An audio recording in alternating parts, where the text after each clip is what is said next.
নমস্কার বন্ধুরা, easy cooking blog video থেকে আপনাদের স্বাগত। আমি আজকে একটা দুর্দান্ত মজাদার নতুন একটি রেসিপি নিয়ে এসেছি। ডিম পরোটা বা ডিমের অমলেট বানিয়ে দেখাবো। চলুন শুরু করা যাক। এই পরোটাটা একবার খেলে আপনাদের বারবার খেতে মন চাইবে, মুখে স্বাদ লেগে থাকবে।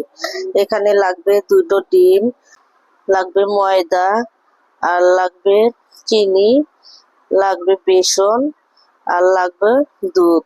আপনারা চাইলে গুঁড়ো দুধও দিতে পারেন। আর এখানে সবজি নিয়েছি মিষ্টি কুমড়ো, ধনেপাতা কুচি, কাঁচামরিচ কুচি, টমেটো কুচি ও পেঁয়াজ কুচি।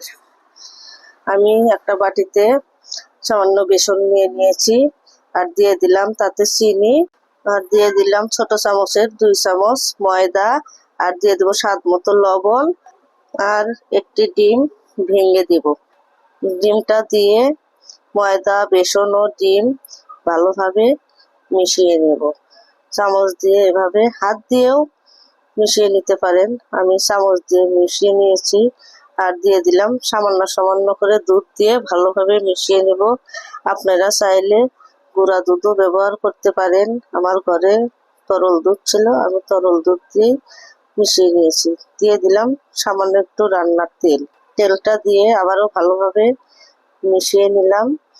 দেখতেই পাচ্ছেন, বেশি পাতলাও না বেশি ঘনও না। আর আপনারা চাইলে দুধ না থাকলে জল দিয়েও নিতে পারেন। আর আমি এখানে মিষ্টি লাউটা ভেজে নিয়েছি। দিয়ে দিলাম মিষ্টি লাউ, দিয়ে দিলাম ধনেপাতা কুচি, দিয়ে দিলাম কাঁচামরিচ কুচি, দিয়ে দিলাম পেঁয়াজ কুচি, আর দিয়ে দেব টমেটো কুচি। টমেটো কুচি দিয়ে এর ভিতর দিয়ে দিব স্বাদ মতো লবণ, আর দিয়ে দেবো একটি ডিম ভেঙে। ডিমটা ভেঙে ভালোভাবে মিশিয়ে নেব। আপনারা চাইলে অন্য কোনো সবজিও ব্যবহার করতে পারেন। মিশিয়ে নিয়েছি। এখন চুলায় কড়াই বসিয়ে দিয়েছি। কড়াইটা গরম হয়ে গেছে, সামান্য তেল দিয়ে দিয়েছি। দিয়ে এই মিশ্রণটি ঢেলে একটু এভাবে নেড়ে চেড়ে ঢাকনা দিয়ে ঢেকে দিয়ে রুটির মতো ভেজে নেব। আমি ঢাকনা দিয়ে ঢেকে দিয়েছি। এক পাশ ভাজা হয়ে গিয়েছে। আমি এখন অন্য পাশ ভালো করে ভেজে নেব। দেখতেই পাচ্ছেন কত লোভনীয় হয়েছে রুটিটি। কালারও অনেক সুন্দর হয়েছে, খেতেও অনেক মজা। বাসায় কোনো মেহমান আসলে ঝটপট এভাবে রেসিপিটা বানিয়ে নিতে পারেন। অনেক মজাদার হয়েছে এই ডিমের রেসিপিটি।